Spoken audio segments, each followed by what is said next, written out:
بسم اللہ الرحمن الرحیم۔ السلام علیکم۔ سید احمد شہید رحمۃ اللہ نے بالاکوٹ میں فجر کی نماز پڑھی، اشراق تک اللہ سے مشغول رہے۔ انہیں نہیں معلوم کہ آج ان کی شہادت ہونے والی ہے۔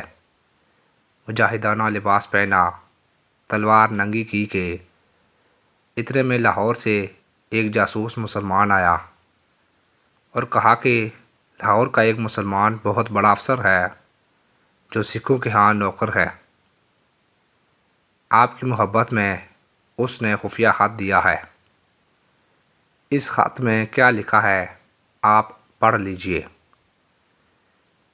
اس میں لکھا تھا کہ آپ کہیں چلے جائیے کیونکہ سکھوں کی بہت بڑی فوج آ رہی ہے، فتح کی امید نظر نہیں آتی۔ آپ کی زندگی مجھے عزیز ہے، اس لیے لکھ رہا ہوں کہ آپ روپوشی اختیار کر لیجئے۔ سید احمد شہید نے یہ خط پڑھ کر جو جواب دیا وہ سننے کے قابل ہے۔ فرمایا کہ جب مجاہد تلوار کو گردن میں لٹکا لیتا ہے پھر وہ اللہ کے راستے سے پیٹھ پھیر نہیں سکتا۔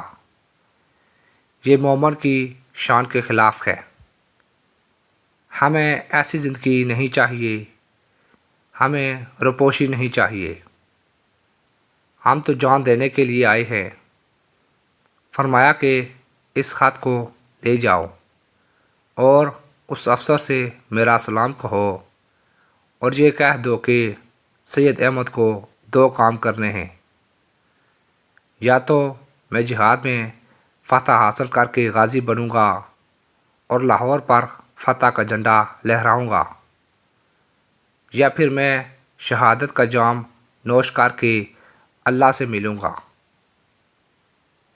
اسی جہاد کی تیاری کے لیے مولانا شاہ اسماعیل شہید رحمۃ اللہ اپنی مسجد فتح پوری میں جون کے مہینے میں سخت دھوپ میں پیدل جنوب سے شمال اور شمال سے جنوب ننگے پاؤں چلتے تھے۔ لوگوں نے کہا کہ یہ دھوپ میں اپنے پیر کیوں جلا رہی ہو؟ فرمایا کہ میں بالاکوٹ کے پہاڑوں پر جہاد کی تیاری کر رہا ہوں۔ اگر نازک بنوں گا تو جہاد کیسے کروں گا؟ دو شخص قتل کرنے آئے تو دیکھا کہ مولانا سخت دھوپ میں مسجد کے صحن میں ننگے پاؤں چل رہے تھے۔ پوچھا مولانا یہ کیا کر رہے ہو؟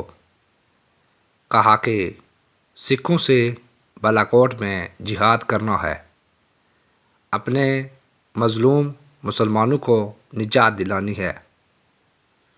دونوں نے کہا کہ بھلا ایسے شخص کو ہم قتل کریں گے جو اللہ کے راستے میں اس طرح جان دینا چاہتا ہے۔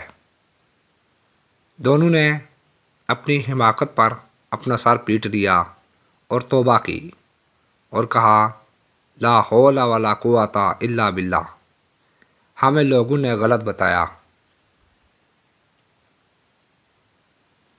مولانا شاہ عبدالغنی صاحب رحمۃ اللہ نے بتایا کہ سخت بارش میں دلی کا دریا جمنا بھرا ہوا سینہ تانے ہوئے بہہ رہا تھا۔ حضرت مولانا شاہ اسماعیل شہید بارش کے زمانے میں دریا جمنا کے سیلاب میں کودتے تھے تو تیرتے ہوئے آگرہ تک چلے جاتے تھے، کس لیے مشق کرتے تھے کہ اگر جہاد میں کوئی دریا راستے میں پڑ جائے اور اس میں کودنا پڑے تو ہم تیر سکیں۔ دلی اور آگرہ میں کتنا زیادہ فاصلہ ہے، اتنی دور جا کر نکلتے تھے۔